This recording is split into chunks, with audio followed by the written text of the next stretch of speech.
es tan importante, pues recordar que estos hechos ocurrieron en 2004, cuando gobernaba Vicente Fox, que en Petróleos Mexicanos, al frente de esta paraestatal, entonces era paraestatal, después la convirtieron en empresa productiva del Estado mexicano, estaba Raúl Muñoz Leos. Los hechos ocurren, un poco para hacer la cronología, el esposo de María Amparo Casar lo contratan el 1 de junio de 2004. Ese mismo mes de junio le otorgan 2 créditos, que esto forma parte del régimen de privilegios, porque en qué empresa privada, ni bien ingresas, te otorgan 2 créditos por más de 700,000 pesos, en ninguna. Ahí están los documentos, todas las pruebas están pues a la vista, en Contralínea las hemos publicado. Y después de esto, del trágico suceso que ocurre el 7 de octubre de ese mismo año 2004, es decir, esta persona solo trabajó para Petróleos Mexicanos 4 meses y de ahí se deriva una pensión vitalicia que a febrero de 2024 nos costó 31 millones de pesos a los mexicanos y a las mexicanas. Quien lo contrató, que era además hermano del vocero del presidente Fox, Octavio Aguilar Valenzuela, que era entonces director general de administración de Petróleos Mexicanos, declara tras este suicidio que él lo contrató porque eran amigos, sus hijas eran amigas, y así lo llevó primero a Sedesol y después a Petróleos Mexicanos. Eso en la teoría del estudio de la corrupción se conoce como amiguismo. En este mismo periodo, 2004, seguimos en este sexenio de Vicente Fox, Raúl Muñoz Leos fue echado de Pemex en noviembre de ese año por actos de presunta corrupción. Se le investigaba por haber beneficiado a los hijos de Marta Sagún, en el caso que usted ha referido aquí en muchas conferencias, que es el de oceanografía. En ese mismo año, la señora María Amparo Casar se desempeñaba como coordinadora de asesores de la Secretaría de Gobernación. Al frente de la SEGOP estaba Santiago Krill. Para nadie es un secreto a estas alturas que Vicente Fox era un presidente muy debilitado, que había 2 secretarías que realmente ejercían el poder. Una era Hacienda con Francisco Gil Díaz, la otra era justamente la Secretaría de Gobernación con Santiago Krill Miranda. ¿Qué significa esto? Que María Amparo Casar, siendo servidora pública o funcionaria del gobierno federal, tenía una posición de poder al ser coordinadora de asesores de justamente el secretario de Gobernación. Todo eso para la memoria colectiva. Y regresando al tema del régimen de privilegios, que en realidad en el fondo quieren ocultar los abajo firmantes y también el INAI, ya desenmascarándose totalmente como un instituto que solo ve por la oligarquía, que nunca ve por el pueblo de México, porque en otros casos, por ejemplo, cuando se ventiló los teléfonos de algunos periodistas y youtubers, que quienes lo hicieron son los grupos opositores, el INAI definitivamente dijo que no iba a abrir ninguna investigación de oficio. En este caso, a las horas abre investigación de oficio. Ya se desenmascaró totalmente como una institución que no ve pues por estos principios del Estado mexicano, que es velar por las mayorías, velar por los más vulnerables. Lo que en realidad buscan ocultar, además de esta mecánica del presunto fraude a Petróleos Mexicanos, también es ese régimen de privilegios. Y aquí yo le quiero consultar o preguntar acerca de si solamente es un tema de cinismo, un cinismo profundo, o de hipocresía, porque más bien pareciera que les domina su pensamiento el racismo y el clasismo y la prepotencia de creer que ellos sí tienen derecho. Ellos tienen derecho a apropiarse de los bienes de la nación y del dinero del pueblo de México. Ellos sí tienen derecho a una pensión de 31 millones de pesos, porque pues ya se lo cortaron, pero si no, hasta el infinito, lo que se juntara, que representa 1,5 millones directos para sus cuentas. Ellos tienen derecho a tener una organización civil que dicen que luchan contra la corrupción y que en realidad vive del presupuesto público también, porque son transferencias ellas. En realidad, las donaciones que se deducen de impuestos es dinero público. Ellos tienen derecho a vivir en este régimen de privilegios, tener esos préstamos del erario de la nación, y el pueblo no tiene derecho a nada porque siguen pensando que si llueve fuerte arriba, gotea abajo, y eso es absolutamente falso.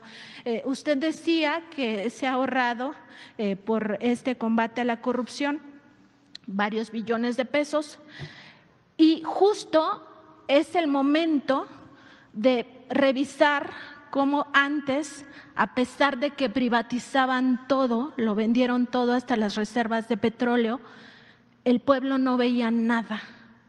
Y ahora el pueblo tiene digamos, estos apoyos sociales, este reparto de la riqueza que se genera en México por la vía de las pensiones a adulto mayor, de las becas del bienestar, por la vía de las becas a personas con discapacidad y todos los programas sociales, Sembrando Vida, etcétera.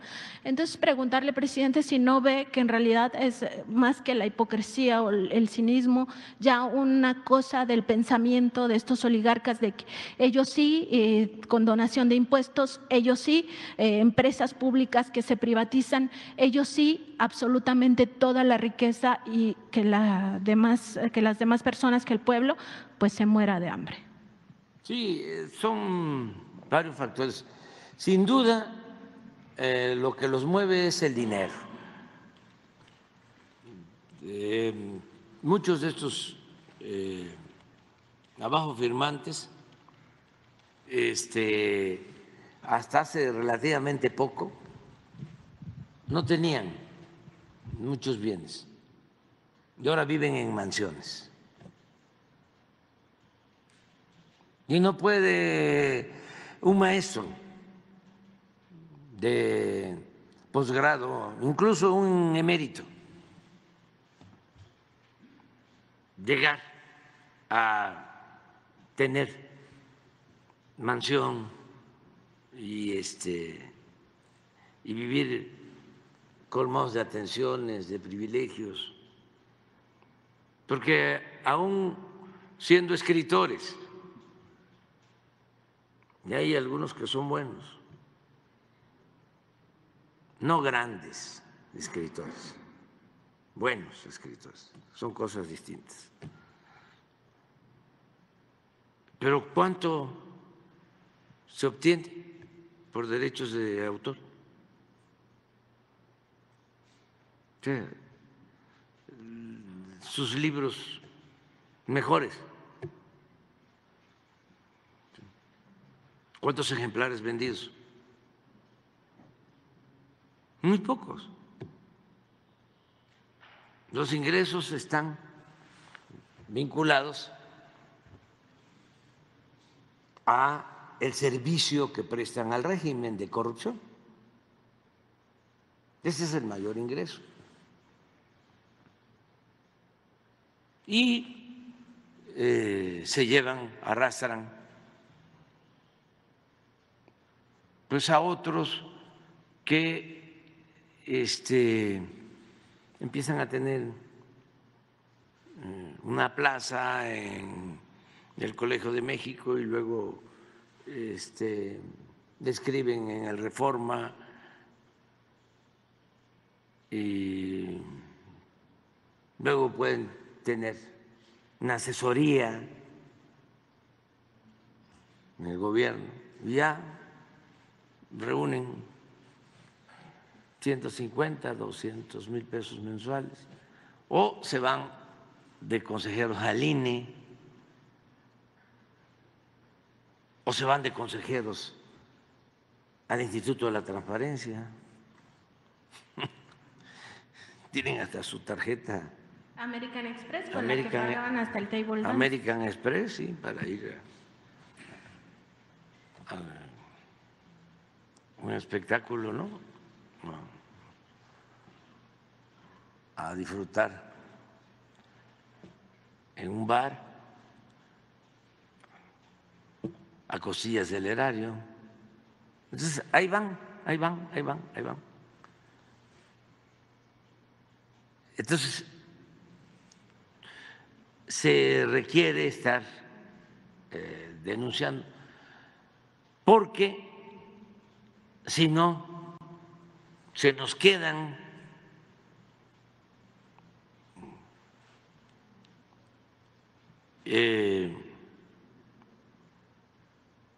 sin ser tomados en cuenta y van a seguir ahí.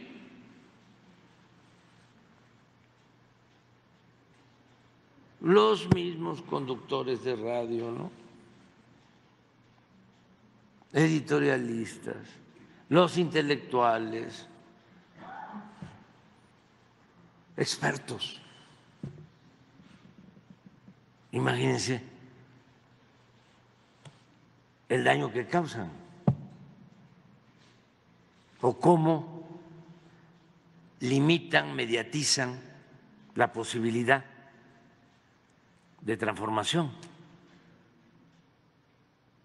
de buscar una sociedad más justa, más igualitaria, más fraterna, porque juegan un papel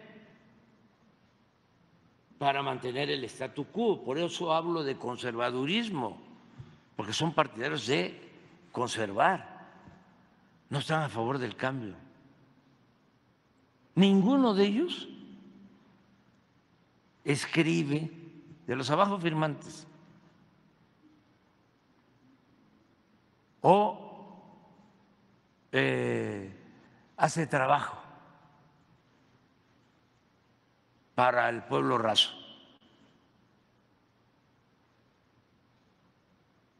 Ninguno.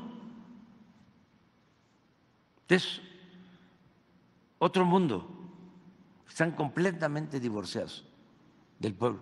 Pero resulta que es el pueblo el que les paga, que es el pueblo el que los mantiene.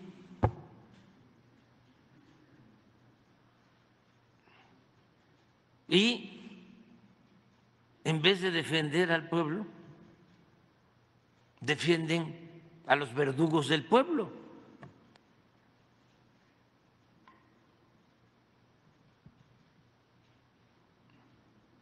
¿O quién los mantiene? Pues a todos los servidores públicos nos mantiene el pueblo, porque lo que se obtiene de ingresos, el presupuesto, es dinero del pueblo, el petróleo es de la nación y se obtienen recursos por las ventas de petróleo al extranjero o por lo que se vende de combustibles en el país, y el petróleo es de los mexicanos. Y todos pagamos impuestos. Y esa era la gran injusticia, que ellos, de manera hipócrita, cínica, y también totalmente inconsciente, porque padecen algunos una especie de enajenación, están como obnubilados.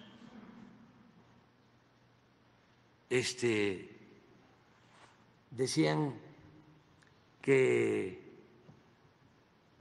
nada más ellos pagaban impuestos. Pues no, todos, hasta el campesino más pobre, el obrero, todos pagan impuestos, porque cuando se compra una mercancía ahí va incluido un impuesto. Todo lo que sea alimento, un medicamento, que querían también cobrar impuestos en la época precisamente de Fox, pero nos opusimos. Pero en todo lo demás hay que pagar impuestos y es proporcional. Los impuestos, de acuerdo a la Constitución, se tienen que pagar de manera progresiva, es decir, tiene que pagar más el que obtiene más ingresos, más utilidades. Y resultaba que los de mero arriba no pagaban, pero todavía decían de que el problema era que los de la economía informal no pagaban los impuestos. Imagínense el nivel de cinismo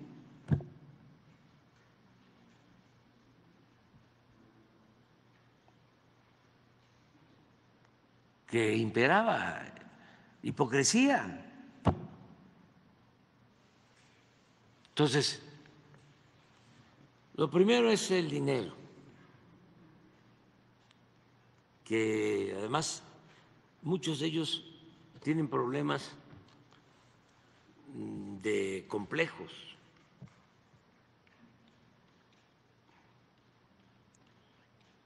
Entonces, imitan o buscan imitar a los potentados. En vez de imitar a la gente de bien, a la gente honesta, trabajadora, no, buscan imitar al que tiene la mansión, al que tiene los mejores carros, a los que pueden ir de vacaciones al extranjero.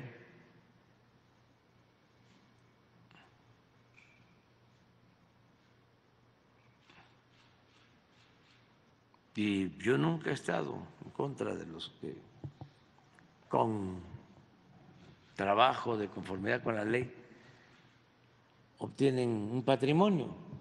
Yo estoy en contra de la riqueza mala vida y de estas gentes que le sirven al régimen de corrupción y que dañan mucho, porque son los que propagan la idea sutilmente, subliminalmente, de que el que no tranza no avanza, o político pobre, pobre político, como te ven te tratan, o la moral es un árbol que da moras y que sirve para... Además, ¿qué me voy a preocupar si tengo al Poder Judicial de mi lado? Tengo a los jueces,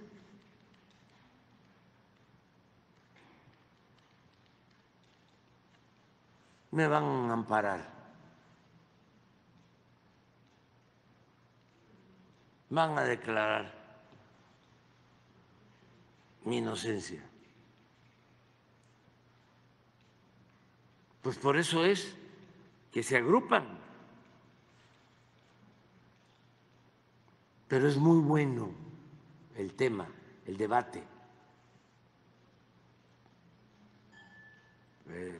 porque todo esto es lo que pasaba con el Poder Judicial. Nadie sabía qué hacían los del Poder Judicial. Estaba muy difícil conocer el nombre de un juez, de un magistrado, no, del Poder Judicial.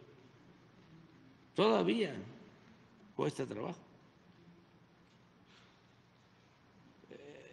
El nombre de un ministro, de una ministra. No. No, y ahora ya la gente,